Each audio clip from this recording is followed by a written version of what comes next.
j'ai participé à la rédaction des différents rapports en fait, de l'Observatoire qui permettent de, voilà, en partie de mettre en lumière en fait, ces entraves aux libertés associatives. On a fait un premier qui était global en 2020 et qui présentait 100 cas d'entraves et qui commentait aussi des propositions pour essayer d'avoir un meilleur encadrement, des meilleures relations entre les pouvoirs publics et les associations. Et puis un deuxième qui revenait sur les associations dites séparatistes, dites communautaristes. Et aujourd'hui, en novembre, là, on sortira un prochain rapport sur la question des entraves aux libertés des associations de locataires indépendantes, et dont on présentera notamment le 18 novembre.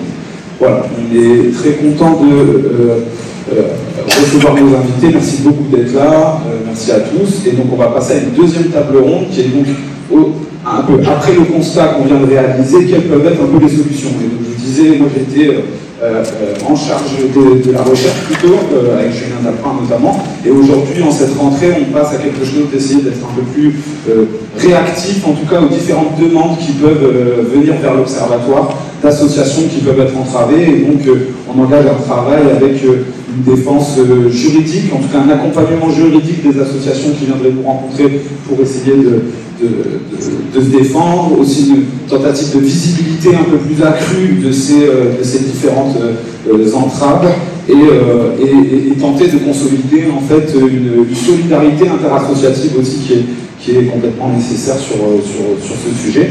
Et donc voilà, on va y venir maintenant. La question de ces différentes possibilités de défense face à ce phénomène. Et donc, je vais passer tout de suite la parole à nos intervenants. Peut-être d'abord Marion peut-être sur l'aspect plus juridique. Merci pour donner du temps à ce débat et à ces questions qui sont absolument essentielles actuellement. La place du droit et du contentieux, c'est ça dont je vais vous parler parce que je suis avocate. Je sais, je suis consciente à quel point le droit est souvent stigmatisé. C'est un peu l'instrument d'oppression dans les mains des classes dominantes, ou alors c'est quelque chose de complètement déshumanisé, où on parle de l'égalité. Bref, souvent le droit n'est pas regardé comme un instrument de lutte, et pour autant, je crois qu'il faut, en tout cas c'est comme ça que je m'inscris, que le droit, l'action contentieuse doit être aujourd'hui un instrument de lutte pour la contestation sociale, et en particulier pour les droits des associations. Mais ça implique, si on le voit comme ça, de ne pas l'utiliser classiquement, mais plutôt d'insuffler un autre rythme. L'idée, c'est jamais de courir derrière l'administration et de prendre le rythme qu'elle veut nous imposer. C'est plutôt de prendre les devants. Un procès, ça vient, la racine latine du procès, c'est aller de l'avant. Et je crois justement qu'on doit utiliser, s'emparer du droit pour aller de l'avant, pour en faire quelque chose qui est connu de tous, qui est accessible à tous, et surtout qui a un moyen de combat plus qu'un moyen de défense. Alors, connu de tous, je pense qu'on ne peut pas lutter efficacement si on ignore la loi sur la base de laquelle on nous réprime. En particulier en matière de financement des associations, je sais que c'est une des dimensions qui est au cœur de la répression institutionnelle. Il faut avoir en tête que jusqu'au contrat d'engagement républicain, il y avait une très large marge d'appréciation octroyée aux autorités pour décider d'un financement, mais il fallait encore démontrer en cas de refus que ce refus était justifié par un motif d'intérêt général. Ce qui veut dire, et ce qu'on oublie, c'est qu'une autorité, une collectivité ne peut pas vous refuser une subvention au motif que vos positionnements politiques, la manière dont vous avez mis en œuvre vos actions ne leur conviennent pas. C'est pas ça, un refus de subvention qui est justifié par l'intérêt général. Alors, on parle de refus de subvention, maintenant on a des hypothèses de refus qui sont beaucoup plus larges, puisque depuis la loi du 24 août 2021, vous le savez, j'espère qu'il faut que vous le sachiez, j'espère que tout le monde le sait, qu'il y a désormais un contrat d'engagement républicain qui s'ajoute à cela et qui permet de refuser, de retirer une subvention lorsque l'activité, les modalités d'activité ou l'objet de l'association sont soit illicites, soit incompatibles avec les engagements du contrat d'engagement républicain. Ce contrat il est approuvé par décret, concrètement il y a 7 engagements je crois, Je ne vais évidemment pas tous les citer, mais il y en a parmi eux qui sont assez intéressants, à savoir agir dans un esprit de civisme, je ne sais pas ce que c'est, respecter la laïcité, c'est important, mais de la part de gouvernants qui eux-mêmes ne savent pas très bien ce que c'est que la laïcité, c'est assez étonnant de venir aujourd'hui reprocher des associations. Et surtout, il y a parmi ces engagements un engagement qui est celui de ne pas inciter ou entreprendre des actions qui seraient manifestement illégales ou qui troubleraient gravement l'ordre public. Et là, évidemment, ça vient poser un débat sur la question du recours à la désobéissance civile comme manière de pouvoir agir pour les associations aujourd'hui sans être inquiétées le lendemain de la possibilité pour elles de conserver leur financement public. Il faut aussi avoir en tête que ce contrat d'engagement républicain, parce que c'est des choses qu'on oublie, dans sa logique, la logique qui sous-tend ce contrat d'engagement qui est d'auto-dissuader les associations pour qu'elles modifient leur comportement de manière à être sûres que ça ne va pas rentrer en contradiction avec les engagements tels qu'ils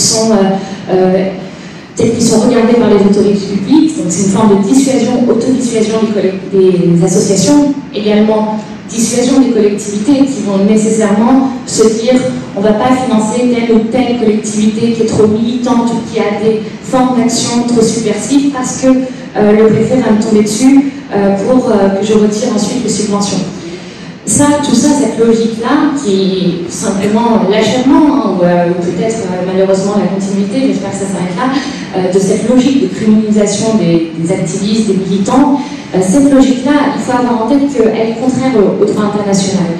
Le droit international, et je pense en particulier à la Convention européenne des droits de l'homme, considère que pèse sur les États une obligation positive renforcée s'agissant des associations qui militent pour les droits des minorités, qui militent pour les droits de l'homme, qui militent pour la préservation de l'environnement, parce que précisément, selon la Cour européenne des droits de l'homme, ces associations assument un rôle de chien de garde de la société démocratique similaire à celui de la presse, parce que précisément, elles ont pour objet d'attirer l'attention de l'opinion publique sur des sujets d'intérêt général. Et la Cour européenne des droits de l'homme dit qu'au contraire, les États doivent veiller à ce que leur législation, à ce que leurs choix budgétaires ne mettent pas en péril le bon fonctionnement de ces associations. Donc, ce contrat d'engagement républicain, on le voit, il y a tant à dire et il faudra que tous nous connaissions très bien pour pouvoir anticiper et pour pouvoir le combattre au mieux. Je parle de connaissance du droit, je pense que c'est tout à fait important de le connaître, mais je crois aussi qu'il faut l'utiliser, en tout cas y accéder de manière assez simple pour rétablir un équilibre en créant un dialogue avec notre réprimeur pour lui opposer précisément son propre langage. D'abord, tenir la garde. Tenir la garde et ne pas tomber dans les pièges que vous tendent les autorités actuellement. Je m'inquiète de cette demande qui revient de plus en plus, qui est « donnez-nous le nom des membres de votre association ». Ça, c'est illégal. Donc, vous ne donnez pas de documents, d'informations de manière spontanée quand vous avez un doute. Ne rentrez pas dans ce piège-là. Tenez la garde. Tenez la garde, cassez la distance. Cassez la distance, je parle avec la presse. Déjà, ne pas hésiter à le faire systématiquement.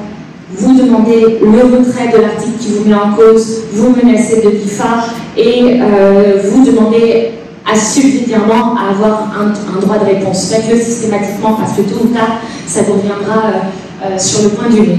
Et s'agissant de l'administration, il faut également, dès que vous avez une décision défavorable, un refus de locaux, un refus de subvention, il faut demander les motifs de cette décision. L'administration a l'obligation de vous les donner et ça vous aidera potentiellement par la suite. Et puis donc, après avoir cassé la distance, on contre-attaque. On contre-attaque et pour ça, vous avez une série d'instruments qui sont accessibles à vous tous. Vous faites une demande de communication des documents administratifs. Et là, vous demandez la liste des associations qui ont été subventionnées, la liste des associations qui n'ont pas été subventionnées. Vous demandez les documents budgétaires, les comptes rendus des délibérations. Regardez en particulier chez les collectivités de droite et d'extrême droite leurs vidéos de conseils municipaux, etc. Parce qu'en général, on a des bonnes surprises.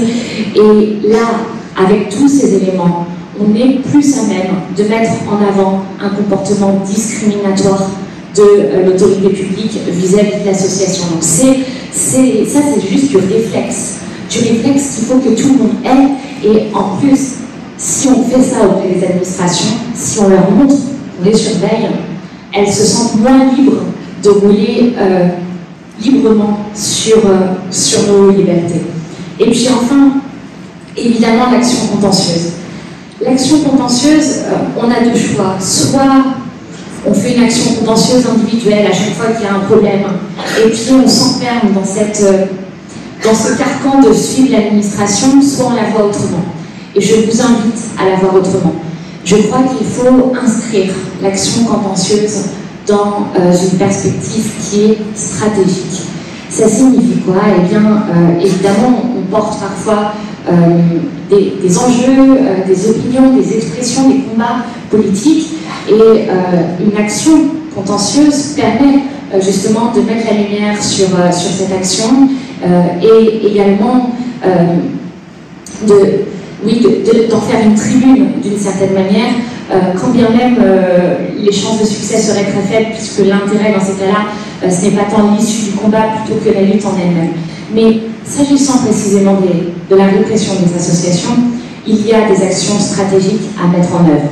Tout à l'heure, ça a été évoqué par Julien, il y a une loi du 27 janvier 2017, si je ne me trompe pas, égalité, citoyenneté, qui soumet l'obligation pour les associations de quartier, en particulier, enfin c'est celles-ci qui sont visées, d'obtenir un agrément ou une affiliation pour représenter les locataires de bailleurs sociaux. Ce dispositif consiste à écarter les associations qui sont jugées par certains politiques comme étant communautaires. Nous travaillons, il faut travailler ensemble. Quand je dis ensemble, ça implique une imagination, un effort d'imagination collectif, avocats, militants, victimes. Ça implique de voir le droit comme une source de potentialité. Ça implique de rechercher non seulement quel est le meilleur moyen d'action juridiquement, mais également le meilleur moyen pour les associations, c'est-à-dire celui qui ne leur fera pas débourser trop d'argent, c'est-à-dire celui qui sera adapté à leur calendrier. C'est comme ça qu'on voit les choses. Et évidemment, sur le contrat d'engagement républicain, il y a également des actions stratégiques à mettre en œuvre pour, à tout le moins, le désamorcer. Je pense que quelqu'un en parlera tout à l'heure. Madame Hélène de Poitiers parlera, j'imagine, du contentieux Alternativa. Il y a ce contentieux Alternativa qui fait l'objet actuellement d'un contentieux stratégique, c'est-à-dire que de mon côté, je représente une quinzaine d'associations et syndicats en soutien à Alternativa. D'autres associations, une vingtaine d'associations environnementales sont également là en soutien. Et le soutien, c'est extrêmement important. Regardez, je vais vous donner un exemple. Il y a actuellement une petite compagnie d'art vivant qui s'appelle Arlette Moreau aux alentours de Bordeaux. Vous allez en parler? Ah pardon, c'est à Poitiers, j'allais dire aux alentours de Bordeaux. Non, on n'est pas loin. Oui, le préfet de la Vienne est particulièrement motivé. Cette compagnie Arlette Moreau, c'est une petite compagnie d'art vivant qui a eu des subventions publiques et qui aujourd'hui se voit retirer au motif qu'elle fait des sketchs type un peu happening qui sont un peu trop subversifs, c'est-à-dire qu'elle a tourné en dérision, en ridicule la personne du préfet, en parlant notamment des bassines. Et ce simple fait conduit aujourd'hui à considérer l'administration, à considérer qu'elle s'est écartée du contrat d'engagement républicain. Elle n'a fait que des sketchs. Et là, on ne peut pas laisser les gens y aller seuls. On ne peut pas laisser des petites compagnies, des petites assos qui n'ont pas les moyens d'y aller seuls. Il faut nécessairement se mettre ensemble. Et ça, on a les moyens de le faire juridiquement, on peut faire des interventions volontaires, ça a été cité tout à l'heure par les camarades de Solidaire. Une intervention volontaire, on se met nombreux dessus. On ne risque rien parce qu'on ne peut pas être condamné à payer des frais de justice en cas de refus. Et si on est nombreux, ça fait basculer un simple fait, une simple affaire d'espèce en un vrai contentieux de principe. Parce que, et c'est un marché pour les soulèvements de la terre, parce que dans la salle d'audience, on n'est plus 2, on n'est plus 3, on est 50 à venir. Et ça donne une assise. ça donne une assise franche à un contentieux, ça permet vraiment d'interpeller également la presse sur ces questions, et je crois qu'il est absolument aujourd'hui nécessaire d'identifier les actions stratégiques, et je crois que celles d'Alternativa, celles d'Arlette Moreau, sont précisément des actions qui doivent être considérées comme des cibles pour faire de la stratégie contentieuse, et il faut qu'on y aille ensemble. Ensemble, peu importe nos divergences, parce que précisément, l'action contentieuse montre qu'on peut être à 30 dessus, on n'est pas tous d'accord, mais le droit nous permet de surmonter nos différends, et justement, c'est précisément, je crois, l'objet de l'action contentieuse, parce que c'est pas tant une question de justice ou de droit, c'est d'abord une question de collectif et de solidarité. Et d'ailleurs, je suis militante LDH également, et je voulais juste vous montrer que, évidemment, la solidarité est bien plus forte qu'eux. Vous rappelez qu'il y a quelques mois, le ministre de l'Intérieur a considéré qu'il fallait regarder les positionnements de la LDH pour remettre en cause ces subventions. Nous avons eu, au sein de la LDH, un soutien absolument incroyable de la part de tous, de la part de ceux qui disaient que la LDH était trop conservatrice, était une vieille idée, tout ce que vous voulez, tout le monde s'est mis ensemble. Eh bien, la LDH a augmenté de plus de 50% ses adhérents, ils appellent, le plaisir de les appeler les adhérents de la promotion Darmanin, mais ça marche, ça montre que tout ça c'est contre-productif, et c'est ce qu'il faut les combattre comme ça, ensemble et avec solidarité. Merci.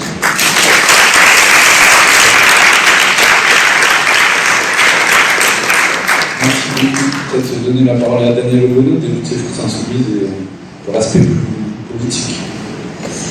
Bonsoir à tous et toutes. Merci beaucoup aux organisations qui ont permis d'avoir cet échange et ces tables rondes. C'est effectivement très instructif.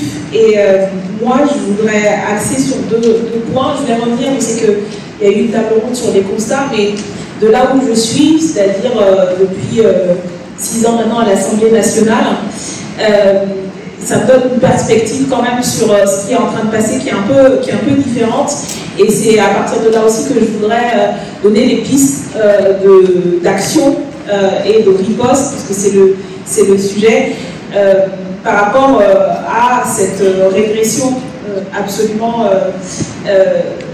effrénée qu'on connaît depuis 6 ans. Alors, on pourrait inscrire ça dans un temps plus long, y compris dans un espace plus large, parce que ce qui se passe en France se passe dans d'autres pays, dont les régimes sont dits démocratiques, mais dont on voit que la pente autoritaire qui est choisie, qui est mise en œuvre, s'affirme de plus en plus. Mais la particularité de la France, au moins au cours des dernières années, je crois, c'est d'avoir illustré, on va dire, cette dérive de manière particulièrement marquée, au point que nous sommes désormais un des pays dits démocratiques qui figure en haut de la liste d'alerte de l'ONU, par exemple, qui fait l'objet régulièrement d'une veille et d'une attention appuyée à l'aune dès qu'il y a une actualité de mobilisation sociale possible, vous avez les rapporteurs de l'ONU sur les droits humains qui sont alertés, que nous avons alertés, c'est aussi un des leviers, je pense, auquel je vais parler. Donc, devenue une démocratie dite affaiblie, et y compris du point de vue des standards internationaux, et qui l'illustre de manière récurrente et encore plus accélérée ces dernières années. Je veux revenir là-dessus parce que je pense que c'est aussi important de comprendre à quel moment, en tout cas moi ce que j'analyse et ce que nous on analyse dans le travail qu'on fait au niveau parlementaire, les deux leviers au cours des dernières années dont s'est servi le pouvoir pour légitimer ce tournant autoritaire, c'est la lutte contre le terrorisme, et je pense que c'est on entend enfin, tout ce qui a pu être dit sur les soupçons de communautarisme, y compris l'instrumentalisation de la laïcité. Derrière, il y a la question de la lutte contre le terrorisme, et depuis plus de 20 ans maintenant qu'on est dans cette guerre sans fin des civilisations, c'est encore de ça dont il est question, et avec la réactivation avec les attentats en France, voilà, de cette rhétorique-là, de lutter non plus simplement contre les 10 ennemis de l'extérieur, mais de ceux à l'intérieur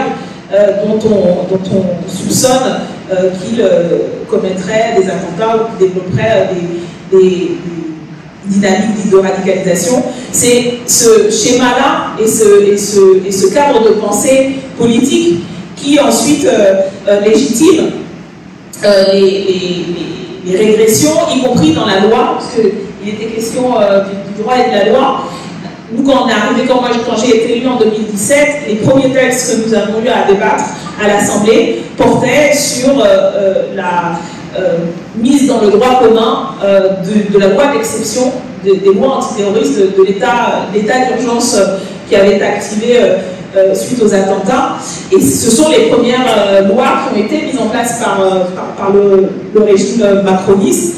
Et à peu près tous les ans, en fait, à chaque session, on a eu des lois qui, au motif de la lutte contre le terrorisme, ont signifié la restriction des libertés. On en avait...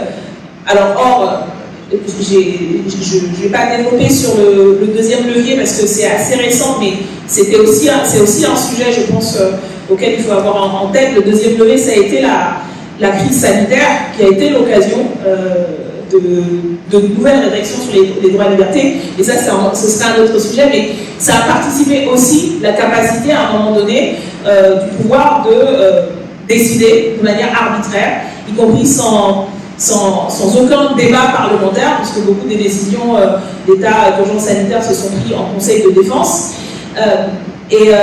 Quoi qu'on puisse dire ou penser des choix qui ont été faits, le fait que c'est des cliquets en fait, qui sont franchis, et l'idée en fait d'habituer la société au fait que des décisions assez graves et importantes, et peut-être qui étaient nécessaires à prendre, mais de restrictions très fortes, de la liberté de circulation, la liberté de réunion, etc., puissent être prises dans des cas absolument antidémocratiques et sans que jamais, puisque c'est en conseil de défense, c'est-à-dire qu'il n'y a pas de compte-rendu, c'est-à-dire qu'en fait personne n'est responsable de ça. Et qu'on ne peut pas se retourner à un moment donné vers les responsables politiques en leur demandant des comptes.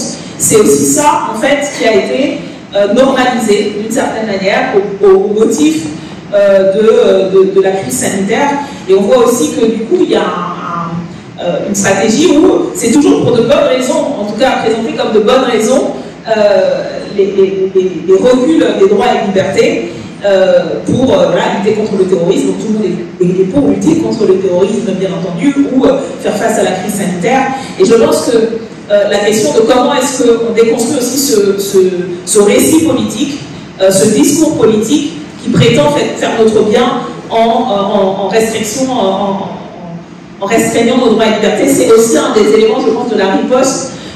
Et on a besoin aussi d'avoir un discours qui dit et qui affirme que, y compris pour lutter contre le terrorisme, y compris pour faire face aux crises sanitaires qui vont avoir lieu dans les prochaines décennies, dans les prochaines années, parce que plein de raisons, je ne rentre pas dans le sujet, mais notamment liées à la crise climatique et au système productiviste effréné que nous vivons et qui va produire ces éléments, il faut plus de droits et plus de liberté et plus de solidarité. Et je crois que cette dimension-là aussi du contre-discours, parce qu'il y a des raisons objectives d'avoir peur. Il y a des raisons objectives d'avoir besoin, non pas de moins de liberté, mais de plus de protection. Et donc, je crois que ça, c'est un des éléments aussi de la riposte. Quel discours à l'intention de l'ensemble de la société pour faire reculer un peu la peur qui est instrumentalisée pour légitimer ces régressions.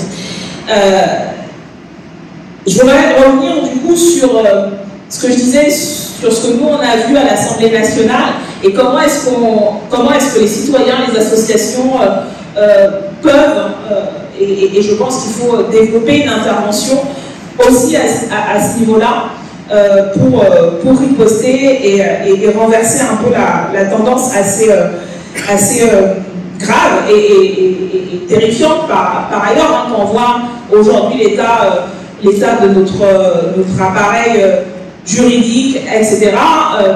on dit souvent, enfin, dans les débats sur si on craint l'arrivée de l'extrême droite au pouvoir et le type de politique qu'ils vont mener, moi j'ai tendance à penser qu'ils n'auront pas besoin de changer grand-chose en vérité dans la loi pour mettre en place des régimes authentiquement fascistes. Alors il y aurait certainement des choses auxquelles ils vont continuer à s'attaquer, etc. Mais en vérité, on a quand même un corpus juridique et législatif et des régressions et des remises en cause de l'état de droit qui font que, bah ouais, il n'y a pas besoin voilà, d'un grand chamboulement en fait pour se retrouver dans un tout autre régime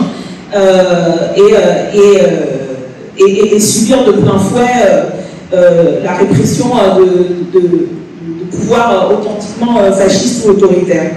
Et donc, la question de l'intervention à la source, enfin, une des sources, c'est-à-dire la source parlementaire législative, elle est aussi importante et je crois que de la même manière qu'il faut se saisir de la loi, de la justice, qui sont compris comme institutions censées être les garants de nos droits et de libertés fondamentales, en tant que commissaire aux lois et qui a découvert cette matière-là de la justice, de la jurisprudence, etc., j'appuie vraiment ce qui a été dit et sur le fait de se saisir collectivement de l'outil du droit. Je crois qu'il faut aussi se saisir de l'institution, des institutions politiques, de l'institution parlementaire, mais je pense que la maire de Poitiers pourra aussi en dire autant, des institutions municipales, aussi limitées que ce soit, aussi difficile que ce soit aujourd'hui, parce qu'il y a une distance tellement grande et de plus en plus grande qui s'est construite entre les citoyens et leurs représentants, leur représentation politique, pour de très bonnes raisons, très justifiées. Il y a un rejet et un discrédit très fort des institutions politiques et de toute la structure démocratique. Néanmoins, je crois quand même qu'il y a là un rapport de force à construire, et en tout cas, moi, en tant qu'élu et parlementaire, on a besoin, en fait, de cette intervention et de trouver toutes les manières, et de travailler ensemble pour trouver les manières qui permettent aux citoyens et aux citoyennes, mais aussi aux associations, aux collectifs, d'intervenir aussi dans le processus législatif, parfois la plupart du temps pour essayer d'empêcher les mauvais coups et le détricotage de l'état de droit, et puis même des fois, parfois peut-être pour appuyer et pousser des initiatives qui vont plutôt dans le renforcement des droits et y compris leur extension, parce qu'on a encore des droits et des libertés, je crois, à gagner. Je voulais m'arrêter sur l'exemple de ce qui s'est passé. Alors ça peut paraître un peu à côté du sujet, mais vraiment je ne le crois pas, parce que ce qui s'est passé au cours des derniers mois, notamment dans la mobilisation contre la réforme des retraites, la manière dont il y a eu au niveau à la fois individuel des citoyens, mais aussi des associations d'interpellation des députés notamment, nous on l'a vraiment ressenti, c'est-à-dire qu'au début de la bataille parlementaire, le pouvoir de toute façon était affaibli, avait des difficultés, n'était pas sûr de pouvoir avoir une majorité, mais c'est aussi la mobilisation à la fois dans la rue, et les interpellations, le fait que les collectifs se sont mis à aller demander des comptes à leurs députés, etc., que leur majorité s'est vraiment effondrée et a obligé l'usage du 49.3. Donc c'est un peu, il y a un côté, ça coupe les jambes et ça discrédite encore plus l'outil parlementaire. Et pour moi, je crois que ça traduit d'autant plus leur faiblesse. Et en fait, c'est un signe de faiblesse d'avoir recours à ce type de mesures. Et je la fais vite parce qu'il y aura certainement beaucoup de choses à dire sur la bataille des retraites. Mais pour moi, c'est aussi un exemple justement de comment il est possible, à une échelle individuelle et collective, de construire un rapport de force avec des élus, quand ces élus portent les mêmes revendications, ou à l'encontre d'élus qui sont sensibles en vérité aux campagnes d'interpellation par mail, aux collectifs qui viennent demander, parce que je pense que par exemple les associations, elles n'ont pas juste comme... Elles doivent se saisir comme interlocuteurs, pas simplement l'administration, mais aussi les élus, aller voir les députés, parce que en tant que citoyen, mais aussi en tant qu'association, les députés ont des comptes à rendre à tous ces organisations du mouvement social, du mouvement associatif. Et donc, demander des rendez-vous avec les députés, organiser des remises de pétitions, par exemple, aux permanences des députés, ça joue, et nous on l'a vu à l'Assemblée nationale, y compris avec des nouveaux élus qui arrivaient dans un contexte où il y a plus une majorité très large, ils ne sont plus dans l'élan de 2017-2018 où voilà, la Macronie triomphante pouvait encore faire croire à sa dimension progressiste. Je crois que ce pouvoir d'interpellation-là, il est réel. Il joue aussi dans le fait d'affaiblir voilà, les tentatives quand on dit que les citoyens, les associations vont aller voir ce qu'ont voté le député sur cette mesure.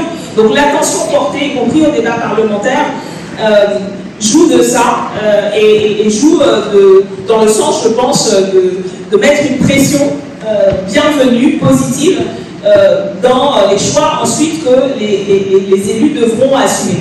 Je pense que c'est du même ordre que l'intervention, vous évoquez la question des conseils municipaux, on en parlera par ailleurs, mais le fait de participer, de s'inviter dans les cadres municipaux, de conseils, etc., dans tous ces espaces du pouvoir où se débat et se décide en vérité ces lois, je crois que ça c'est un outil, c'est une mode d'action qu'on doit affiner, qu'on doit développer, y compris en lien avec les élus, parce que nous, de là où on est, on peut aider à ouvrir des brèches, à travailler ensemble. Et le dernier point sur lequel je voulais mettre l'accent, c'est en référence à la mobilisation récente qu'il y a eu autour des mots d'ordre, notamment de lutte contre les violences policières, récemment avec la manifestation du 23 septembre, parce qu'un des mots d'ordre aussi dans cette mobilisation portait sur la question des droits et des libertés fondamentales. Et je crois que ce type de cadre, un cadre qui allie force politique, force associative, syndicale, c'est aussi un cadre, le type de cadre dont on a besoin en vérité pour mener cette bataille, pour coordonner y compris les stratégies des uns et des autres, de pouvoir être autour de la table. Et ça, je n'en parle pas simplement nationalement au niveau des états-majors, comme on dit, mais aussi localement, le fait de développer ce type de cadre, on dit voilà comment on s'organise, comment on se répartit le travail, comment on coordonne l'action parlementaire avec le contentieux juridique, etc. Je crois que c'est le type de front social, politique, associatif dont on a besoin si on veut que la riposte qu'on élabore ait le maximum d'effet et le maximum d'impact. Il faut cette coordination parce que c'est pas simplement la somme de nos actions individuelles qui permettra ça, mais c'est une action avec un objectif commun. Je ne parle pas en termes partisans ou en termes d'étiquettes, mais voilà, l'objectif de faire échouer telle proposition de loi ou de faire avancer telle autre ou telle mesure, il faut qu'on l'élabore et qu'on construise ce rapport de force ensemble, en discutant, en se coordonnant, en se donnant des rendez-vous communs et en étant présents les uns aux côtés des autres dans cette bataille, dans la rue ou dans les institutions. Voilà quelques éléments que je soumets à la discussion collective sur comment riposter. On en a besoin. Et pour finir, moi je pense que on est un peu sur la défensive parce et les témoignages tout à l'heure le montraient, des associations localement, etc., qui s'en prennent plein la tête. Et derrière les associations, c'est des bénévoles, c'est des salariés, c'est des vies en fait qui peuvent être brisées. Mais moi je pense qu'on est une majorité dans ce pays à subir et que ce n'est pas une fatalité et qu'on a la possibilité, la capacité de renverser le rapport de force et non plus subir, mais agir et pas simplement réagir dans le sens du progrès social et de nos droits et de nos libertés.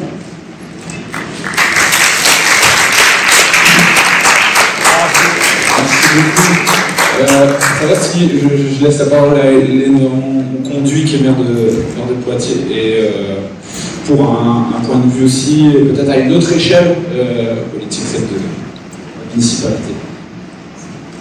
Bonsoir à toutes et à tous. Merci pour l'organisation de cette soirée. Merci pour bravo à l'Observatoire des libertés associatives. Très clairement, on a besoin d'initiatives comme celle-ci pour capitaliser et voilà, se fédérer.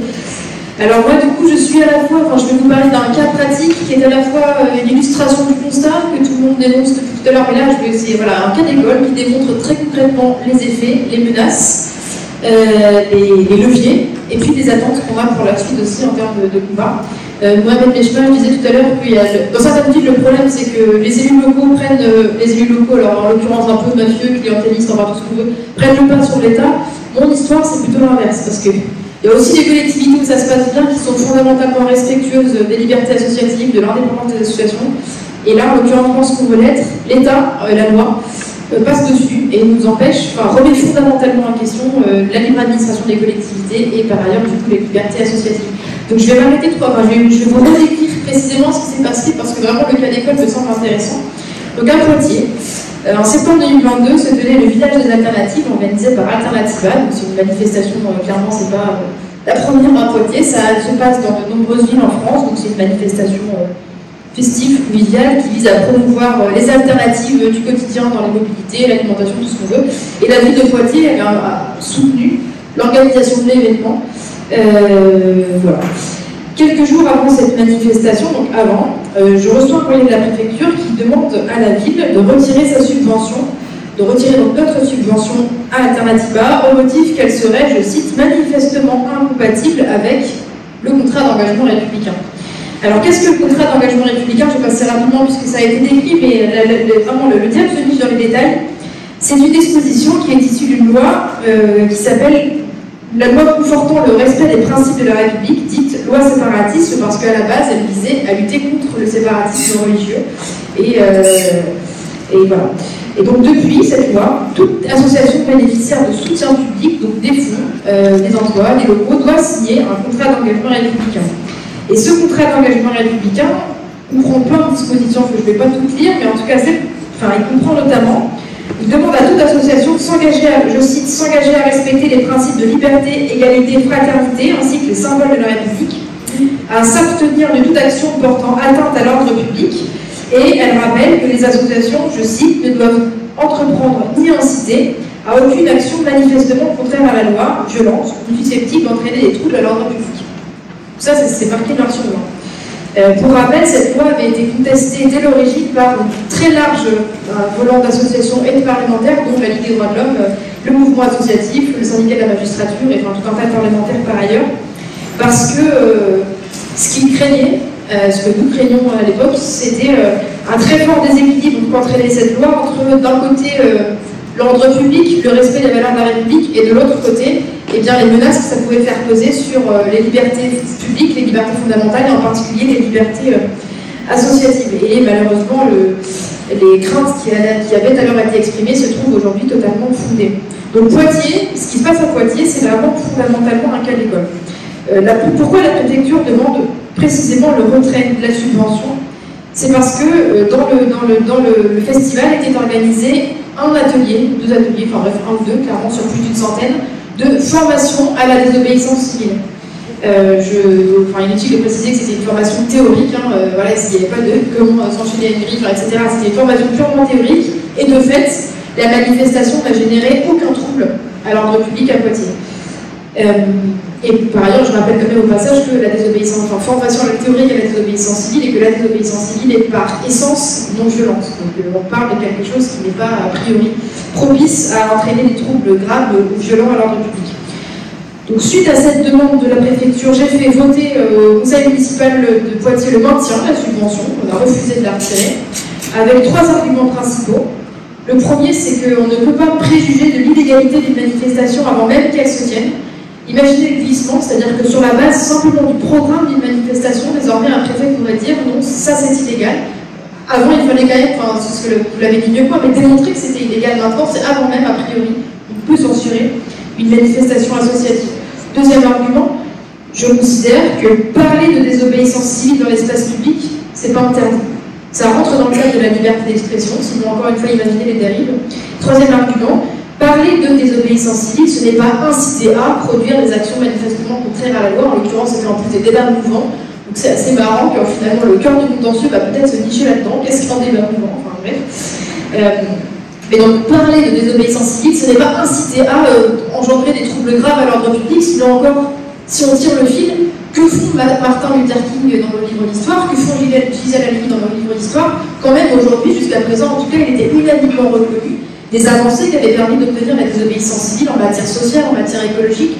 Donc, on en vient à se demander si ce n'est pas le principe même de résistance qui pose problème, mais si on en vient à se demander ça, c'est méga dangereux pour la réécriture de toute notre histoire, de tout le récit collectif et tout, voilà, les fondements de notre République finalement. Donc en somme, on considère que l'atelier de formation à la désobéissance civile rentre dans le cadre de la liberté d'expression et qu'il n'y a pas à remettre en question le droit d'alternative à bénéficier des fonds publics pour autant. Ça rentre dans le cadre de la liberté d'expression et ça rentre dans le cadre des libertés associatives telles que définies par la loi de 1901, qui font tout autant partie des valeurs de la République. Enfin, il ne faut pas qu'on se laisse kidnapper la notion de valeur de la République par celles et ceux qui voudraient accoler uniquement le principe d'une laïcité extrêmement fermée, ferme, de respect de l'ordre public. Non. En France, les valeurs de la République, c'est aussi les libertés fondamentales, les libertés associatives, la liberté d'expression, qui sont notre socle de la République à nous. Et voilà, c'est ça qu'on défend à travers donc ce contentieux, puisque bien sûr, on est désormais allé au tribunal administratif de Poitiers. La ville de Poitiers, soutenue en intervention volontaire par deux types d'associations qui se sont jointes de manière volontaire au contentieux, une partie pilotée par la LDH, donc plutôt sur les libertés fondamentales, et une partie plutôt d'associations environnementalistes comme Greenpeace, etc. Donc c'est donc un cas d'école parce que ça démontre clairement que cette loi qui par ailleurs n'a strictement rien permis de plus que ce qui existait déjà pour lutter contre le séparatisme religieux, enfin c'est un autre débat mais clairement il n'y a rien eu là-dessus. Par contre, on voit qu'elle s'applique en premier lieu aux associations écologistes en l'occurrence, mais pas seulement, le planning familial par exemple, on a aussi fait les frais dans d'autres régions. Et donc voilà, pour finir, au-delà de la description de ce cas, je souhaite vraiment nous alerter collectivement, ça a déjà été fait, mais disons en rajouter une couche, sur les conséquences et les risques de cette interprétation de la loi, parce qu'en fait l'affaire de Poitiers va faire jurisprudence, c'est-à-dire qu'elle va donner une interprétation définitive de cette loi qui va s'appliquer de fait à tous les autres cas ensuite. Donc c'est voilà, c'est nous, mais de fait c'est une affaire méga importante, quoi. Donc les conséquences de cette interprétation de la loi qui pourrait être rendue par le tribunal administratif pour aujourd'hui, et encore plus pour demain, ça a été dit par Daniel très bien, mais à l'heure où l'extrême droite est littéralement aux portes du pouvoir, c'est absolument pas ce qu'on souhaite, mais cette loi est un outil extrêmement dangereux, il n'y aurait rien à changer, je suis complètement d'accord, pour faire advenir une politique beaucoup plus autoritaire que celle qu'on connaît aujourd'hui. Donc le premier risque, c'est que c'est un outil qui ouvre la porte à une interprétation totalement discrétionnaire et politique sur ce qui rentre dans le cadre des valeurs de la République et ce qui n'y rentre pas. Là, le préfet de la Vienne considère que la désobéissance civile est hors du champ des valeurs de la République, sur aucune autre base que celle-ci. Donc imaginez demain l'extrême droite au pouvoir qui a la liberté totale pour décréter ce qui rentre dans le cadre des valeurs de la République ou ce qui n'y rentre pas. Autant vous dire que je pense que le champ de ce qui y rentre serait beaucoup plus restreint d'un seul coup. Deuxième risque, qui est plutôt propre aux collectivités, c'est le rétablissement d'un contrôle a priori et en opportunité de l'État sur les actes des collectivités. Pourtant, ça contrevient très lourdement au principe de libre administration des collectivités qui était pourtant garanti dans la loi depuis 1982, c'est-à-dire que normalement les collectivités, la préfecture intervient en contrôle de légalité a posteriori et pas en contrôle d'opportunité politique, c'est-à-dire qu'une collectivité fait ce qu'elle veut d'un point de vue politique, la préfecture n'a normalement rien à dire, et surtout pas a priori. Or là, ce qui se passe, c'est un contrôle a priori et en opportunité politique. Donc c'est très grave aussi du point de vue de la liberté des collectivités, même si ça se ressent moins sur le terrain, mais c'est un glissement très dangereux. Et donc on se coupe peu à peu de tous les garde-fous qui nous permettent de préserver nos libertés fondamentales et libertés associatives. Quel garde-fou aurons-nous le jour où cette loi sera mobilisée pour rendre inaudible ou illégale toute forme de contestation ou d'opinion contraire à l'opinion officielle? Et enfin, le troisième risque, qui est plus qu'un risque, et c'est avéré, c'est le risque bien sûr qui pèse sur les associations, qui voient donc à travers ce contrat d'engagement républicain, cette loi, une menace très lourde sur les moyens publics dont elles sont pour beaucoup dépendantes, enfin, dans le bon sens du terme, quoi. C'est un partenariat qui peut aussi être très fructueux. Une menace directe, hein, si par exemple on m'oblige finalement à retirer ma subvention, mais le plus pernicieux, c'est la menace indirecte, qui se manifeste déjà, c'est-à-dire que de nombreuses collectivités, par crainte de représailles de leur préfecture de l'État, eh bien, vont pouvoir s'auto-censurer et renoncer à donner des soutiens à des associations perçues comme subversives, alternatives ou autres, qui jusqu'à présent bénéficiaient de ce public conséquent. Et ça se produit déjà, on le sait. Donc pour ce qui nous concerne, l'affaire est en cours, donc la première audience sera sans doute cette année, on n'a pas encore de date, mais voilà, et évidemment, il y aura la première instance, un appel et potentiellement jusqu'au Conseil d'État, donc ça pourra nous suivre assez longtemps, mais en tout cas, on attend. On pourrait se dire que l'État est prudent dans l'attente de jugement. Eh bien malheureusement, il n'en est rien, puisque depuis l'affaire Alternativa de Poitiers, les exemples se multiplient. Certains ont été cités, mais le planning familial, par exemple, à Lille, je crois que c'était à Lille, dans l'île de France, je ne sais plus, qui a été remis en question pour les positions sur l'avortement, me semble-t-il, enfin bref, sur les positions dans le champ de la lutte pour l'égalité entre les hommes et les femmes. Des associations environnementales dans les Deux-Sèvres, Julien en parlera peut-être, qui ont perdu le financement de postes FONGEP, donc de postes au titre de la jeunesse et de l'éducation populaire, parce qu'ils ont participé à une manifestation contre les bassines dans les Deux-Sèvres. Donc là encore, on voit tout l'arrière-fond politique qu'il y a derrière tout ça.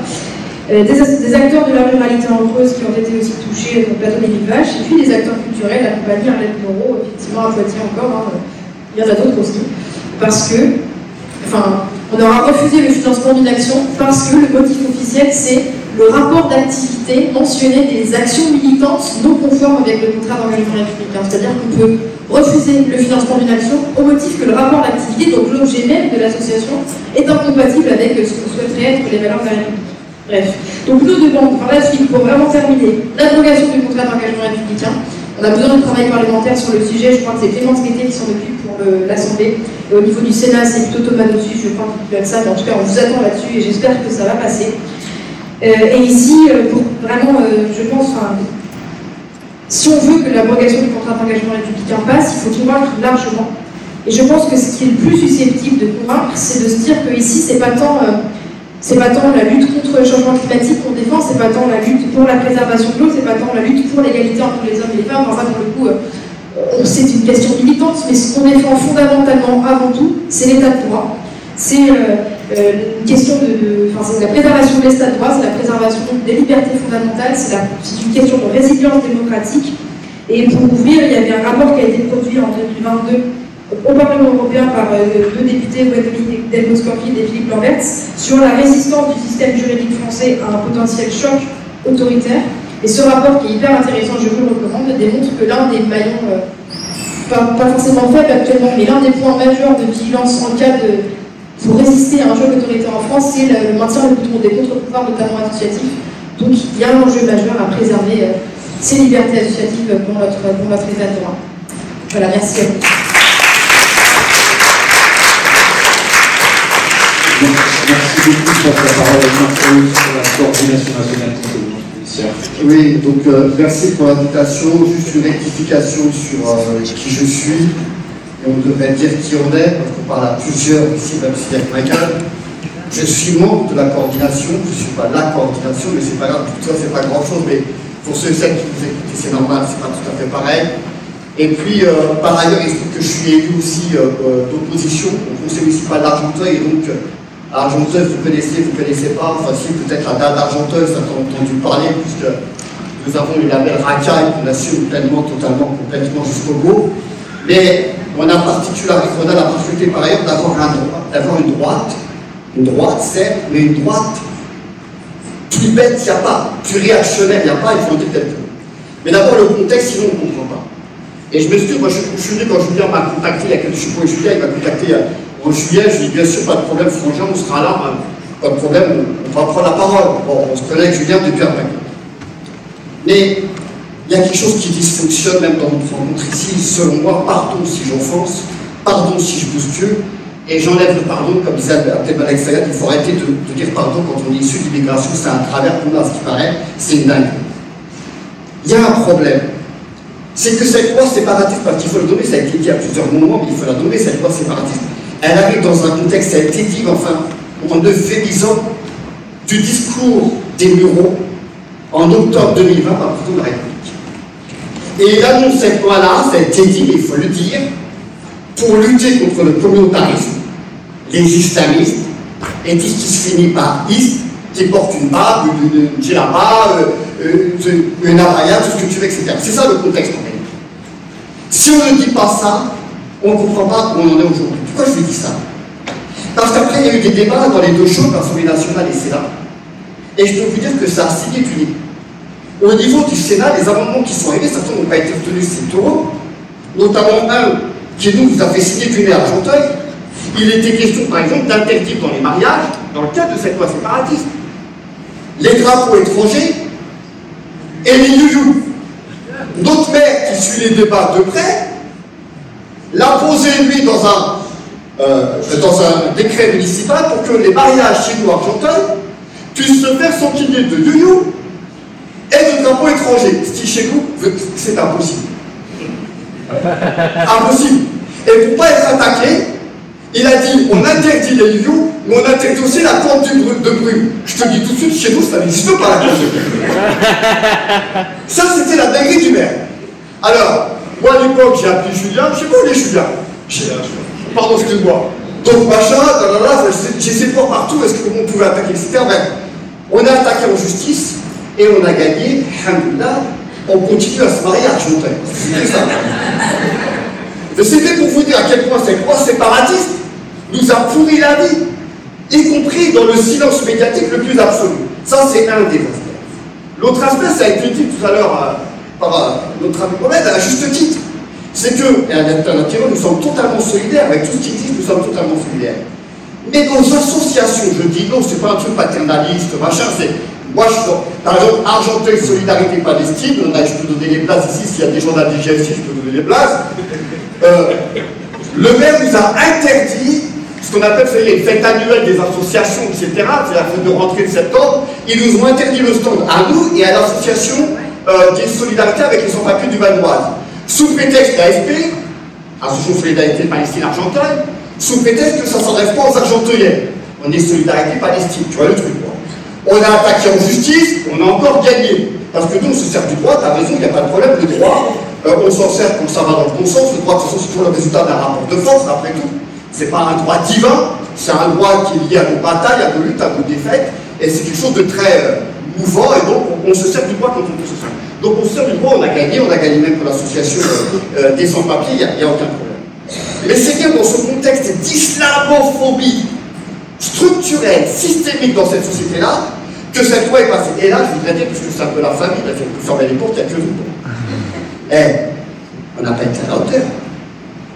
Autant on est très satisfait du mouvement de solidarité qu'on a LDH, c'est une menace de suppression des subventions, et on va augmenter de 50% le nombre d'adhérents et d'adhérentes, et c'est heureux, et c'est très bien, et il faut les soutenir. Pardon de dire que quand il y a eu la loi séparatiste qui est passée, je peux vous dire, on organisait à quelques-uns la manifestation à Paris. Je vous le dis, je ne vais pas balancer les blagues, parce qu'à ce qui paraît, il ne faut pas le faire, il ne faut pas balancer les organisations, etc. Mais il y en a plein qui regardaient à leur compte, qui bégayaient, qui avaient posé, qui étaient aux abonnés absents, qui n'étaient pas dans la rue, qui n'appelaient pas à Paris à cette mobilisation contre la loi séparatiste. Et aujourd'hui, il y en a qui pleurent. Et on pleure avec eux. Il y a même un proverbe arabe qui dit, en gros, je ne vais pas dire en arabe parce que c'est une catastrophe, mais qui dit en gros la chose suivante: je n'ai pas besoin de ton parapluie quand il pleut, j'ai besoin que tu te mouilles avec moi. Eh bien, bienvenue sous la pluie, j'ai envie de dire. Voilà. Parce que jusqu'à maintenant, ceux qui ont pris plein la gueule,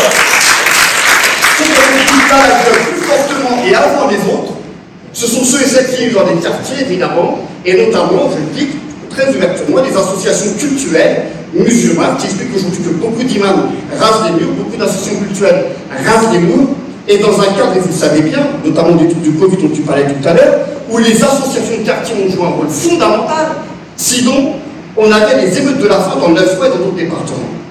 Ce sont ces mêmes associations qui sont surveillées aujourd'hui par la préfecture régulièrement, ces mêmes associations dont les militants, je peux encore vous donner les noms argentins, on les connaît tous, ont eu la porte fracassée des perquisitions par milliers, je parle sous la gouverne de Jawadi ici, des milliers de perquisitions qui ont eu lieu, administratives, sans décision judiciaire évidemment, qui se sont traduits par que dalle, après du point de vue de la recherche de terroristes, etc. C'est des pouillettes de chez pouillettes, mais on a créé une atmosphère délétère et dans laquelle un certain nombre d'entre nous, associations, militants, militantes de quartier, etc., eh bien nous étions seuls.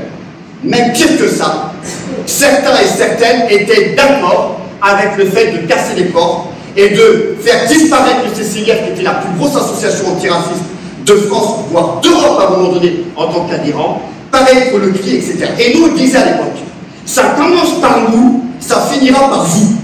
On le disait. Et on ne le disait pas pour avoir raison, parce qu'en fait, on est malheureux d'avoir raison dans cette affaire-là. Et c'est pour ça qu'on reste solidaire des soulèvements de la terre, etc. Il n'y a pas de problème, et que les soulèvements de la terre sont solidaires des soulèvements de terre. C'est très bien, c'est vrai, bien. Mais vous comprenez bien qu'il y a un problème déjà en amont, qui est ce racisme systémique, endémique, on pourrait dire, qui est l'islamophobie. Et comme nous n'avons pas su répondre collectivement à cette loi séparatiste, alors que nous avons su, lorsqu'il y a eu la loi sécurité globale, juste quelques mois avant, on a fait reculer le gouvernement, notamment sur un des articles qui nous empêchait de filmer la police. Cet article de loi a disparu. C'était une victoire contre la loi sécurité globale. C'était bien, il fallait la mener. On était tous et tout ensemble, c'était très très bien. Cet article 18 est revenu sur l'article 36 dans la loi séparatiste qui nous empêche tout maintenant dans les quartiers de filmer la police quand ils font du sale. Et globalement, ça a fermé sa gueule. Parce qu'on a un problème aujourd'hui, il faut le dire, c'est la césure entre certaines catégories de la population ségrégées dans des endroits qu'on appelle les quartiers populaires, pour les dire qu'on voit de quoi on parle, là où il y a les femmes de familles monoparentales parce que c'est là où c'est moins cher, là où il y a les arabes, les noirs, les pauvres, etc. Bon, c'est ça. Et il y a une césure entre ceux et celles qui vivent dans ces quartiers-là, et c'est pas du cultive le séparatisme. Ils sont là parce que c'est là où on les envoie, c'est là où les loyers sont les moins chers, etc. Et puis, une grande partie de la société. Dire ça, c'est qu'on ne cultive pas. Nous, il n'y a pas plus unitaire que nous. Tu sais pourquoi? Parce qu'on s'en donne pas comme ça, en fait. On n'a pas le choix. On est tellement minoritaire dans les minorités des minorités, on a intérêt à faire en sorte qu'on soit nombreux et nombreuses. Donc nous, il n'y a pas de problème. On travaille avec tous et toutes celles qui passent. Il n'y a pas de problème. Seulement, on s'est pris des ratons. On s'est pris des ratons. À plusieurs moments, on s'est pris des ratons. Et pour le dire très simplement, en lien avec ce que Daniel a soulevé juste avant, c'est qu'il y a eu, vous avez vu cette belle mobilisation du 23 pour nos libertés publiques, c'est bien les trois aspects, pour nos libertés publiques, contre le racisme systémique, contre les violences policières. Eh bien, vous voyez, il y avait à peu près 200 organisations. On était quelques-uns, moi j'étais dans le cœur du réacteur. Moi, avec quelques autres, ça fait 2 mois qu'on prépare ça, etc. C'était une très belle mobilisation. Et nous, avec la coordination nationale contre les violences policières, il y avait différents comités qui étaient présents, avec Michel Vicker, des fois c'est des personnes, c'est pas des comités, mais peu importe. Il y avait tous ceux qui avaient été fracassés par la police, soit directement, soit des familles de victimes, etc. On était là, on a joué le jeu, on était là à fond, Mais quand il y a eu la sortie sur la Abaya en septembre, on n'avait pas prévu ça en juillet. Ça faisait 2 mois qu'on préparait le 23. Il y a la sortie sur la Abaya. Je demande à ce qu'il y ait un amendement à notre texte qui dit juste la chose suivante. Nous condamnons les propos islamophobes du ministre de l'Éducation nationale sur la Abaya. C'est facile. C'est pas très compliqué. C'est même pas très violent. Ça fait pas trop islamo-gauchiste. Eh bien, on nous a dit dans le cadre de ces 200 organisations que c'est pas possible. C'est pas possible parce que, je ne vais pas nommer le syndicat, mais c'est la FSU. Qui nous a dit clairement, premier syndicat des enseignants, c'est pas possible parce qu'à la base c'est compliqué, chez les enseignants c'est compliqué. Je suis prof, je sais qu'on s'en des profs, autour de la machine à café, on ne prend pas de café ensemble. Elle est cassée en dehors. Et ça ne veut pas être de part égale. C'est-à-dire qu'en fait, on a une réalité aujourd'hui, c'est qu'on n'a pas pu mettre cet amendement, c'était une crise interne, on s'est mis de côté, puis on est revenu, etc. C'est simplement pour vous dire qu'on a un problème. Nous devons faire l'unité, c'est très important l'unité. Reste la question sur quelle base? Pour nos libertés publiques. Quand commence nos libertés publiques, où est-ce qu'elles s'arrêtent? Et quand je dis qu'elles s'arrêtent, au sens propre et figuré. À partir de qui ça s'arrête en fait? C'est ça le problème. Je ne parle pas de quoi, je parle de qui. Autrement dit, pour dire autrement. Toi, tu es libre de ne pas te faire contrôler par la police 1000 fois par jour. Moi et mes enfants, on n'est pas libre de ne pas se faire contrôler par la police 1000 fois par jour. Et c'est ça la différence. C'est que cette liberté, elle se conjugue de manière différente selon nos histoires. Et nous, nous ne voulons pas opposer les uns aux autres. Nous sommes dans l'arc de force. Je vous l'ai dit, on a intérêt pour sauver nos peaux, sans se propre figuré. Mais il y a besoin nécessairement de comprendre qu'on a raté des rendez-vous entre nous. Et le 23, on a fini par y aller avec la coordination nationale. On a bien fait d'y aller. Mais il y avait beaucoup d'amertume. Pourquoi? Parce que nos élèves, nos sœurs, ces jeunes femmes qui portent la abaya, eh bien aujourd'hui, je vous le dis, c'est mes élèves, elles ont la boule au ventre, elles ne dorment pas, elles arrivent au lycée totalement déstabilisées parce qu'elles ont l'impression, le sentiment qu'on leur relève leur peau au sens, encore une fois, propre du terme. Et là, l'idée, c'est pas savoir si toi tu veux porter l'abaya ou pas, on s'en fout de cela. Le croque-paul, je sais pas comment ça s'appelle, les trucs, enfin, que la tenue vestimentaire soit de ta propre liberté, mais que cette police vestimentaire sous l'ordre du ministère puisse faire qu'il y a des brigades, 2000 personnes qui ont été détachées pour faire la surveillance dans nos bains, il faut comprendre, parce que ça se veut dire, la jeune fille, elle arrive comme ça à l'école, avec sa copine et son copain, il l'attrape, il la met de côté, le professeur lui dit, toi mets-toi de côté. Déjà l'humiliation commence, c'est le premier jour de rentrée. Est-ce que vous imaginez ce que ça fait dans le corps d'une jeune femme, dans la tête d'une jeune femme? Et tout ça, globalement, c'est passé. C'est passé. Et cette loi du 23, cette manifestation du 23, nous étions, pardon de dire, que dans le premier bloc des quartiers populaires, on a craché tout ce qu'on pouvait contre cette interdiction de porter la abaya. Mais pardon de dire que dans le bloc 2, syndicat et associatif, eh bien, c'était une autre ambiance. C'était très bien qu'il y a... Je ne vise personne. Mais on n'a pas été à la hauteur. Et le bloc 3 des partis politiques, j'en parle même pas, à part la LFI, qui a une position correcte. Pour une fois, sur cette question-là, pas toujours, des fois ça bégaye un peu. Mais en vérité, on vous le dit, on va mettre des coups de pied dans le derrière. Des coups de pied très affectifs. Mais c'est très important puisqu'on est là pour parler des solutions. On utilise le droit quand il faut utiliser le droit. Mais nous, on a plein d'associations qui voient leur subvention disparaître. Je suis élu au conseil municipal, on va au TAC, etc. Et aujourd'hui, le pouvoir décisionnaire du maire, cet arbitraire administratif du politique local, est tellement grand qu'il est capable de faire ce qu'il veut. Donc, juste simplement mettre la lumière, parfois attaquer en justice et tout ça. Et je finirai là-dessus. On va utiliser le droit. On va utiliser le cadre unitaire de toutes les forces, y compris avec nos alliés. Mais nos alliés nous font mal à la tête parfois plus que ceux qu'on a en face. Vous comprenez pourquoi? Parce que discuter de nos droits avec ceux et celles avec qui on doit combattre, c'est compliqué. Les féministes, dans leur histoire, ont eu cette histoire de se battre dans des cadres parfois de gauche contre leurs collègues, camarades, mecs à côté. Eh bien, elles ont dû mettre des coups de pied dans le derrière. Et elles continuent à mettre des coups de pied dans le derrière. Alors on va, bien sûr, dans cet arc de force le faire. Et puis, il y a un troisième volet que nous on veut mettre en avant dans la riposte, dans la bagarre. Le cadre unitaire est important, il faut soutenir la dynamique interassociative, on sera là tout le temps, Julien, toute l'équipe, etc. Mais c'est la question de l'autonomie. Vous savez pourquoi? C'est parce qu'il y a nécessité parfois de se retrouver dans un entre-soi, pas pour être dans l'entre-soi. Mais quand on vit des situations d'oppression et de discrimination, c'est parfois un retour pour être dans un cadre de dignité. Ah, bon, je ne suis pas le premier à le dire. D'autres l'ont écrit avant moi, y compris en pleine période d'antisémitisme. Des écrivains illustres, célèbres. Bon, mais peu importe, on ne va pas les citer parce que ça fait genre. Ce que je veux dire par là, c'est que l'entre-soi, ce qu'on appelle l'autonomie, c'est simplement pouvoir déplacer une tactique, une stratégie, un calendrier, discuter de nos alliés et avancer pour faire avancer nos droits. Et de ce point de vue-là, je suis membre aussi d'un cadre qui prépare une assemblée nationale des quartiers. Il y a Tarek qui est ici, qui est un des fers de lance. Il y en a d'autres, il y a Ali, il y a aussi Mohamed Bechmach, il y en a plein qui sont dans cette dynamique-là. Il faut juste savoir que cette assemblée nationale des quartiers, c'est simplement dire la chose suivante. Aujourd'hui, ceux et celles qui vivent et qui militent dans les quartiers, auprès des quartiers, je ne sais pas comment dire, on n'est pas reconnu comme acteur et actrice politique. On n'est pas reconnu. Ça ne veut pas dire que des fois, on ne tend pas le micro, machin, truc, machin, c'est pas ça. On n'est pas reconnu pour des combats. Nous, c'est quand il y a une association, vas-y, tu veux 3 ballons, t'en donnes 4, vas-y, etc. C'est fini ce temps-là. C'est fini ce temps-là. Il y a besoin d'être reconnu comme acteur et actrice politique de manière à ce que l'Assemblée nationale, elle ressemble aussi à nos gueules. Si on ne prend pas de pouvoir, comme les femmes l'ont fait à juste titre dans l'histoire, eh bien, personne ne nous le donnera. Et ce n'est pas un truc, encore une fois, de repli quoi que ce soit. Ce sera ouvert à tous ceux et toutes celles qui sont intéressés au quartier populaire. Mais dans l'axe, dans les axes de mobilisation, etc., il y a nécessité de se retrouver entre soi pour mener plus loin la bataille, là où les autres ne le font pas, tout simplement parce qu'ils sont prisonniers de leurs conditions existentielles. C'est l'existence qui détermine la conscience. Quand t'es homme, t'es pas femme, tu fermes ta gueule, en gros, ça me fait tout ce truc. Eh bien, c'est pareil, Quand tu connais rien aux problématiques de quartier, tu prends des notes et tu écoutes et tu avances avec le rythme qui est donné en face. Et c'est ce qu'on a voulu faire le 23, on va essayer de continuer, mais je vous assure que c'est pas facile, mais on va quand même essayer d'y arriver. Merci beaucoup. Je donne la parole à Julien Leguet qui est venu nous rejoindre en cours, qui peut peut-être expliquer, faire le lien avec ce qui se déroule cet après-midi. Excusez-moi, je veux bien, je vous le dis juste un peu.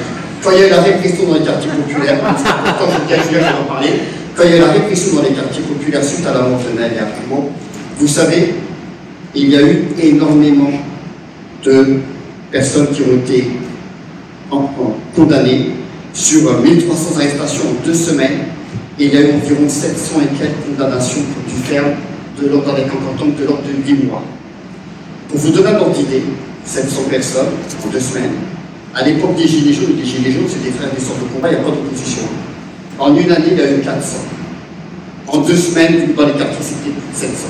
C'est pour vous dire en plus comment, encore une fois, la justice frappe plus fort qualitativement à certains endroits qu'ailleurs. C'était obligé que je parle de cela. C'est pour ça que nous, on disait aussi dans le bloc là, la relaxe de ceux et celles qui ont été soulevés au sens propre du terme suite à la mort de Naël.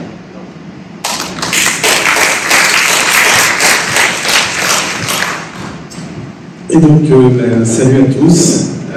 Bon, moi, c'est toujours une aventure quand je monte à Paris, c'est jamais des gaietés de cœur, mais si c'est pour ce genre d'occasion-là, je viens bien volontiers. Ça a été l'occasion de faire d'une pierre deux coups, puisque cette invitation qui nous tenait à cœur.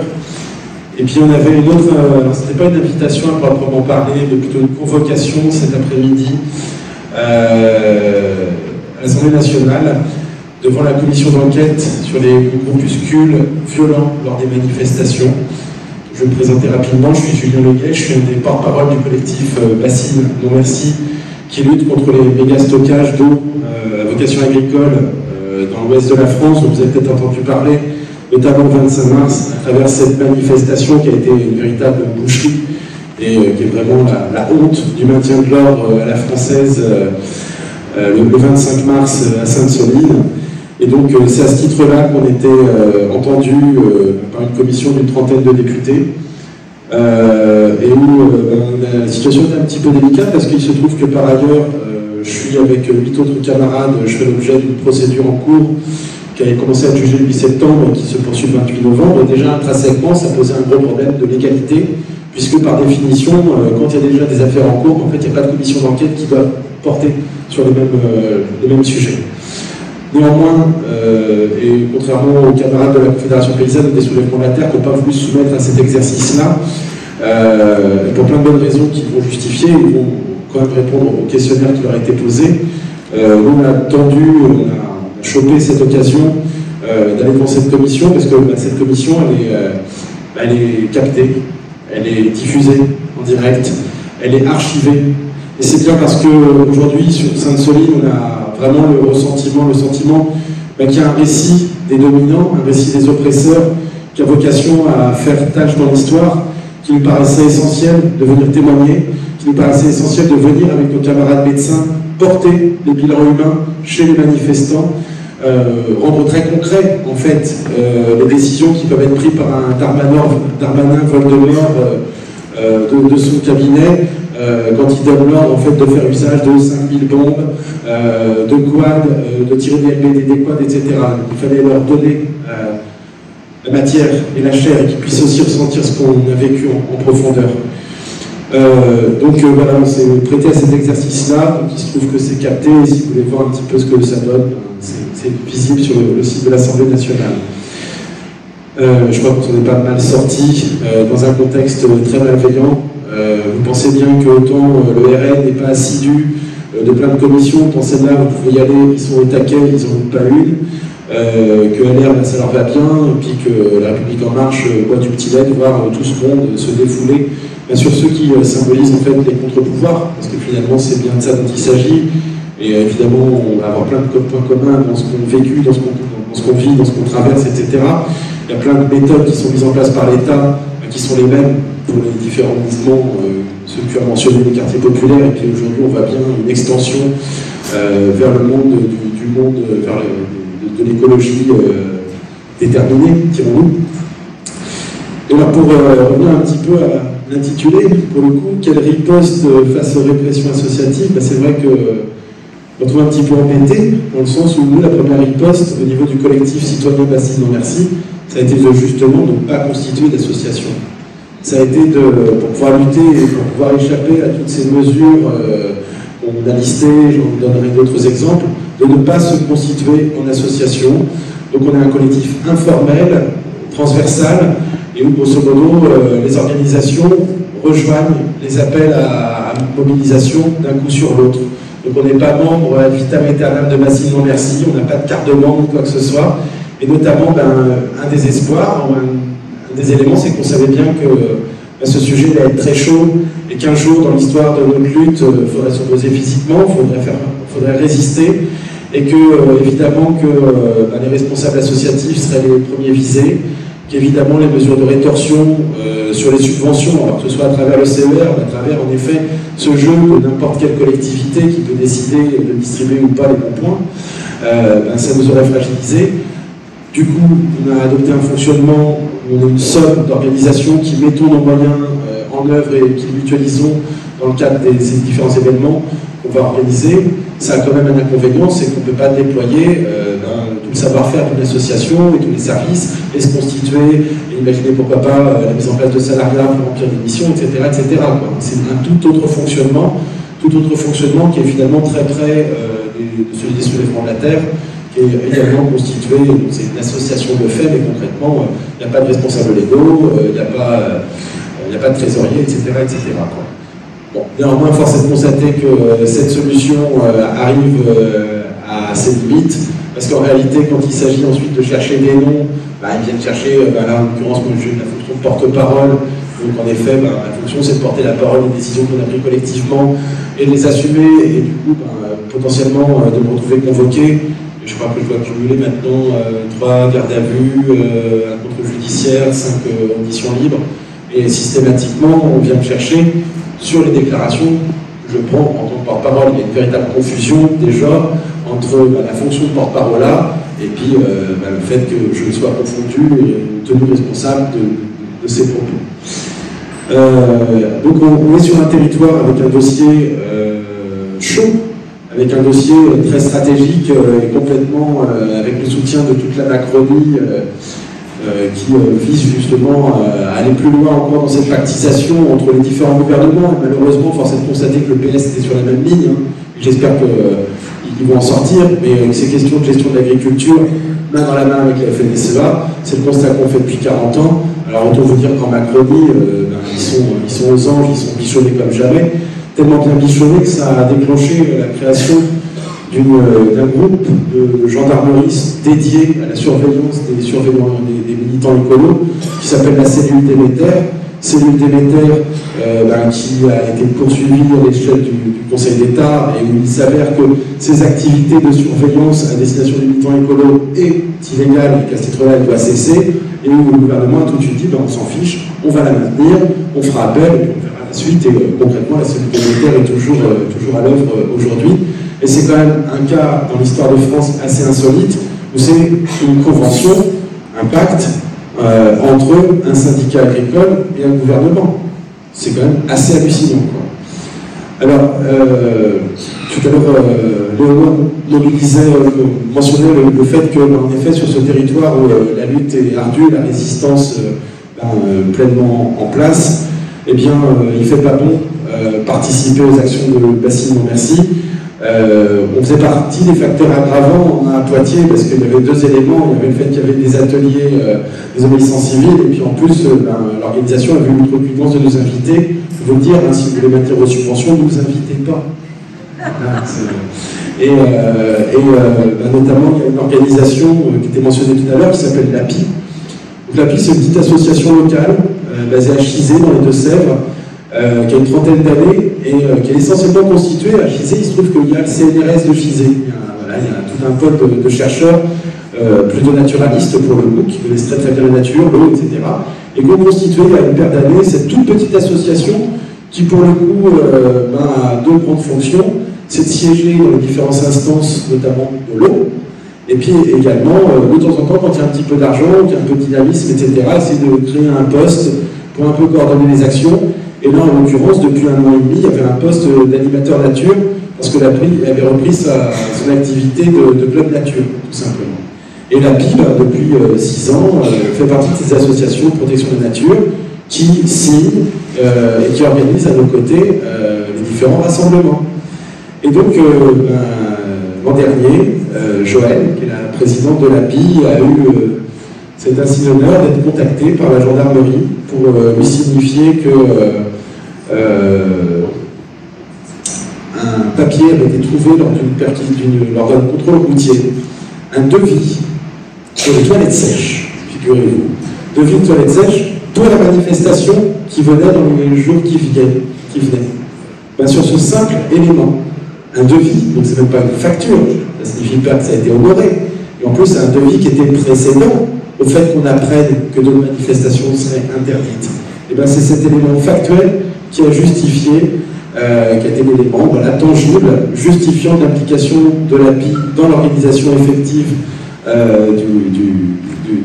de la manifestation, et qui à partir de ce moment-là s'est vu signifié par un responsable de l'éducation nationale qui pilote les fonds FONGEP, c'est des fonds autour de l'éducation populaire, pour signifier que d'une part, la subvention de 7 000 € ne serait pas reconduite, mais en plus, venait réclamer les remboursements des 3 000 € du prorata de l'année précédente, date à laquelle l'API avait appelé à manifester.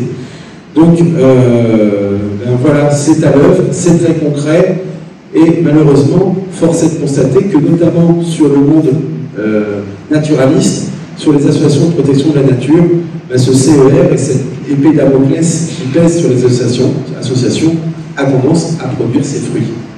Ça rend malheureusement très prudent et très timoré un certain nombre d'associations qui devraient se retrouver à 100% à nos côtés dans cette lutte pour l'eau, pour la biodiversité, de manière assez évidente. Et pour enchaîner, ce qu'on a pu ressentir, notamment à travers la commission d'enquête à laquelle on a assisté, c'est que, oui, cette loi séparatisme, c'était une première pièce dans la machine, enfin, on avait déjà eu contre avant, mais c'est un nouveau cap. Et puis, avec cette commission d'enquête là qui a lieu, on commence à entrevoir des projets de loi très concrets et qui vont dans la continuation, dans l'aggravation de cette privation des libertés fondamentales. Notamment quelque chose vers lequel on semble se diriger, c'est le fait qu'il y a un listing de manifestants et de militants qui se verront interdits systématiquement de toute manifestation, un petit peu à l'image des hooligans qui se voient interdits la fréquentation des stades. On va bien vers ça. Parmi ceux qui ont été auditionnés, il y a également les GAFAM, les géants d'Internet qui ont été interpellés autour du... sur Sainte-Soline, par exemple, vous avez relayé, vos réseaux ont relayé des appels à manifestation, or celle-ci était interdite. Est-ce qu'on peut compter sur votre collaboration pour qu'à l'avenir, ce type de message soit contrôlé, ne soit plus diffusé? Donc là, on vient en atteindre en profondeur à la liberté d'information, d'organisation, etc. Et puis, une des dernières retranscriptions qu'on voit gros comme une maison, c'est l'idée que cette nouvelle doctrine de maintien de l'ordre, et qu'on voit aussi à l'œuvre dans les quartiers, qui consiste à ne pas être en contact, à éviter tout contact en balançant de la bombe lacrymo, mais pas simplement de la qui fait pleurer, de la qui fout les chairs en l'air, de celle qui défigure, de celle qui tue, en réalité, les fameuses bombes GM2L, eh bien, de faire un usage massif et à distance, et donc ce qui vient complètement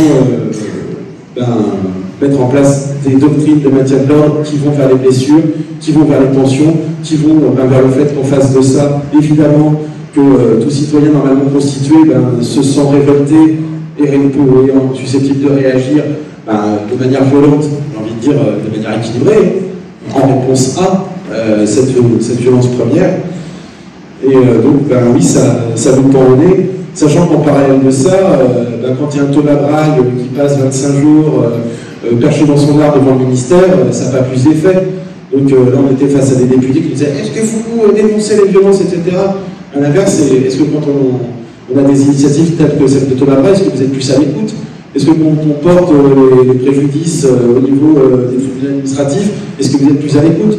Quand on vous met sur la table tout un tas d'expertises de scientifiques qui disent que résolument c'est bacite, c'est de la merde, c'est pas du tout une solution, c'est tout l'inverse, est-ce que vous êtes à l'écoute? Ben non.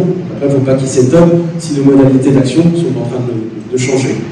Et puis enfin, pour finir, et puis oui, je te remercie de aussi savoir être incisif et puis de venir nous chercher. Là, on n'est pas à la hauteur, parce que très clairement, ce contrat d'engagement républicain se construit dans le cadre de cette loi séparatisme, et où la première cible évidente était les associations du culte musulman.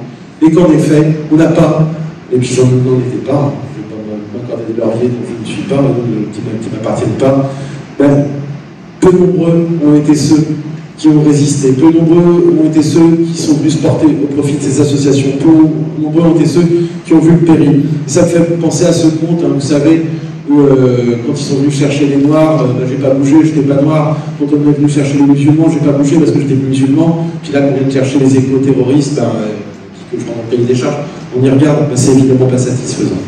Merci.